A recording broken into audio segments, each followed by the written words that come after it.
आदिवासी राष्ट्रीय मोर्चाते दलीय सूचन मूर्ति मोर्चानि लुआइजि मुंबाइ लुको केबेंनाय केंद्र बाजेट 2022-23 हनै शाखा देखा दमा हिमबतग अंखरका CPIM बदल आदिवासी ते दलित रकनि बरकनो रुगै रांमा बक्सिनाय ST/SC रकनि साप्लेन माख्लायनाय सेबोगो बरक तेलांना बागै ते प्रमोशननि बागै संबिधाननि तबम तपसिल रुगैनाय केरक मा सोनामनाय ते बेबाक बुकजा आचुकथाय सुपुंनानि कक्रकनो बरसाका हास्तेनि CPM नि आचुकफां जितेंद्र चौधरी চরমভাবে আমাদের দেশের আদিবাসী এবং তফসিলি অংশের মানুষের বিরুদ্ধে যে বাজেট পেশ করেছে তার বিরুদ্ধে আজকে সারা দেশে এই প্রতিবাদ সংগঠিত হচ্ছে।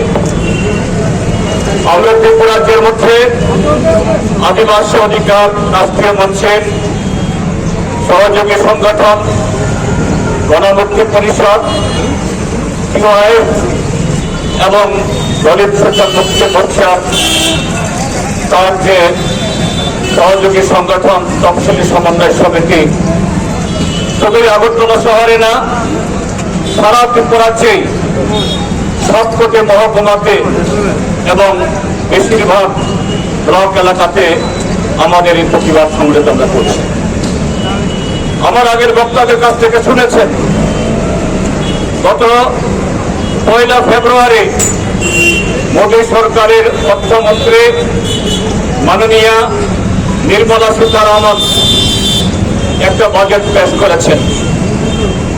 ইতিমধ্যেই সারা দেশের সমস্ত অংশের মানুষ এই বাজেট তার সম্পর্কে আলোচনা করছে, সমালোচনা করছে যে গত 7টি বাজেট এই মোদী সরকার যেরকম ভাবে এদেশের গরিব মানুষ, এদেশের তফসিলি উপজাতি, তফসিলি জাতি, এদেশের বেকার যুবক এবং কৃষকদের বিরুদ্ধে বাজেট পেশ করেছে, তা থেকে এই বাজেট ভিন্ন না, বরঞ্চ আরো কিভাবে এদেশের গরিব মানুষের পিঠে আরো বোঝা চাপানো যায় আর আমাদের দেশের সমস্ত সম্পদ একচেটিয়া পুঁজিপতি আমাদের দেশের যারা বহুজাতিক কোম্পানি এদের হাতে তুলে দেওয়া যায়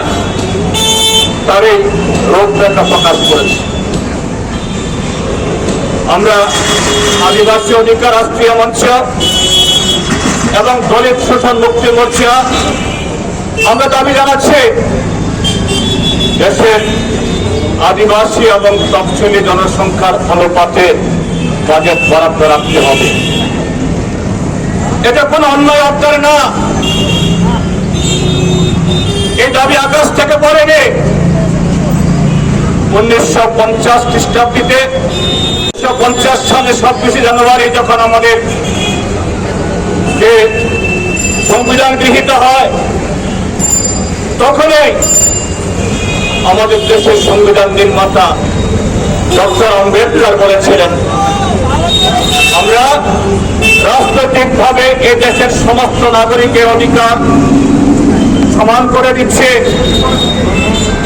টাটা, বিড়লা, সিংহানিয়া, রাষ্ট্রপতি, প্রধানমন্ত্রী, জমিদার, গোস্বামী, গরিব মানুষ প্রত্যেকেই এক ভোট, লোকসভা হোক, বিধানসভা হোক বা পঞ্চায়েতে।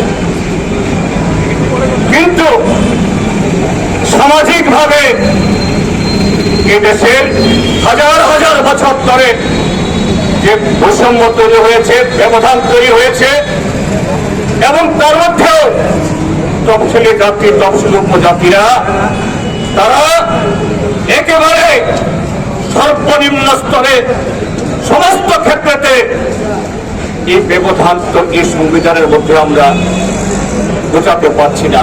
সেই কারণে আগামী 10 বছর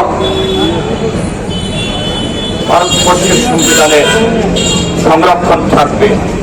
চাকরিতে, প্রমোশনে, অর্থনৈতিক দিক থেকে এই দুর্বল অংশের মানুষের জন্য সেখানে বিশেষ বরাদ্দ থাকবে। বন্ধুরা, 50 সালের পর 2022 সাল, 73 বছর পেরিয়েছে। লক্ষ্যমাত্রা রাখা হয়েছিল মাত্র 10 বছর। 10 বছর অতিক্রান্ত করে আরো 63 বছর পার হয়েছে। এই ব্যবধান বুঝেছে কি? তফসিলি জাতি আদিবাসীদের আর্থসামাজিক দিক থেকে যে বৈষম্য, এটা ত্রিপুরা রাজ্য হোক, এটা পাঞ্জাব হোক, এটা জম্মু কাশ্মীর বা তামিলনাড়ু হোক, এই ব্যবধান বুঝেছে কে? শিক্ষা, সংস্কৃতি, চাকরি, ব্যবসা বাণিজ্য, সরকারের পদ, কোন জায়গায় আমাদের দেশের আদিবাসীরা, আমাদের দেশের তফসিলিরা সংবিধান প্রণেতাদের সেই স্বপ্ন তার স্বাদ পায়নি। স্বাধীনতার যে আকাঙ্ক্ষা, যে স্বপ্নটা বাস্তবায়িত হয়নি। সেই কারণে মানুষ যে প্রতিবাদ করছে, এদের সাথে এক পিছনে এই প্রতিবাদ আমরা করছি। এই বাজেট বাতিল করো, আর তফসিলি জাতি, তফসিলি আদিবাসীদের জন্য সেই সাবপ্ল্যান পুনর্গঠন করো। চাকরির ক্ষেত্রে প্রমোশন এবং নিয়োগে সংবিধানের 9ম তফসিল অনুযায়ী সংরক্ষণে আইন তৈরি করো, এবং তার সাথে শুধু কেন্দ্রে না, রাজ্য সরকারগুলো যাতে এই আইন মানতে বাধ্য হয়। এখানেও বাধ্যতামূলক ভাবে তফসিলি জাতি, তফসিলি উপজাতি জনসংখ্যার অনুপাতে বাজেট হয়, এবং সেই বাজেটের টাকা যদি অব্যাহত থাকে, এটা যাতে বাতিল না হয়, এটা যেন নন লাভসেবল ফোর্স থাকে, পরের বছর খরচ হবে। আমরা বন্ধুরা তার সাথে প্রাসঙ্গিকভাবে কথা আলোচনা করতে চাই। আজকে আমাদের ত্রিপুরা রাজ্যের মধ্যে একটা অংশের মানুষ সাংঘাতিক ভাবে আদিবাসী দরদি, ত্রিপুরা দরদি, ট্রাইবেল জনগণের দরদি, তাদের জন্য মায়ের কান্না। যদিও এটা নতুন নয়, সেই স্বাধীন উত্তর পূর্বাঞ্চলের নামে, স্বাধীন ত্রিপুরাজ্যের নামে, তারপর ত্রিপুরাল্যান্ডের নামে, এখন গ্রেটার ত্রিপুরাল্যান্ডের নামে এরা বলছে সবাই ঐক্যবদ্ধ হও, থামসা হও। খুব ভালো কথা, আমরা থামসার বিরোধী না। থামসা স্লোগান ভালো, থামসা মানে ঐক্য। থামসার কথা বলছি, আপনাদের দাবি আমরা মানি না, কিন্তু আপনাদের গণতান্ত্রিক অধিকার আছে, সে লড়াই করা যাবে না কথা বলছি না, কিন্তু বলতে চাই আজকে গ্রেটার ত্রিপুরাল্যান্ড বা গোল্ডেন ত্রিপুরাল্যান্ড যাই হলো, কিন্তু বাজেটে কোনো বরাদ্দ হলো না। ট্রাইবেলদের যে অধিকার, এগুলোকে কেড়ে নেওয়া হলো। চাকুরিতে যে সুযোগ সুবিধা, এগুলো সব তুলে দেওয়া হলো। সব আউটসোর্সিং করে ওই বাইরের কন্ট্রাক্টর, বাইরের লোক এসে সস্তায় লোক নিয়োগ করে স্থানীয়, শুধু ট্রাইবেলদের কথা বলছি না, এসসির কথা বলছি না, সমস্ত অংশের রাস্তার সুযোগ কেড়ে নেওয়া হলো। তার বিরুদ্ধে যদি তাহলে গোল্ডেন ত্রিপুরা, গ্রেটার ত্রিপুরা আর যাই হোক, কি হবে?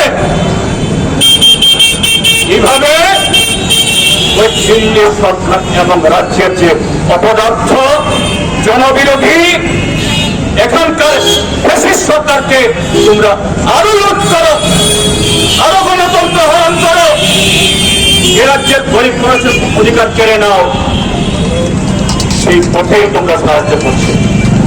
আজকে আমরা এই কর্মসূচি থেকে, এই পথসভা থেকে এ রাজ্যের সমস্ত অংশের সুনাগরিক, গণতন্ত্র প্রিয় মানুষ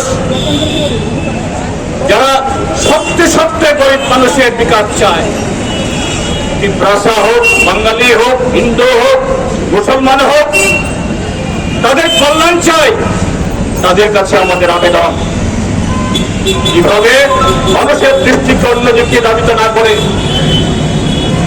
কিভাবে শাসক দলের যে কায়েমি স্বার্থ, রাজ্যের সরকার এবং কেন্দ্রীয় সরকার তাদের জনবিরোধী নীতিকে আড়াল না করে আসুন, আমাদের সাথে একসাথে আসতে পারেন না, আসতে হবে কোনো কথা নেই।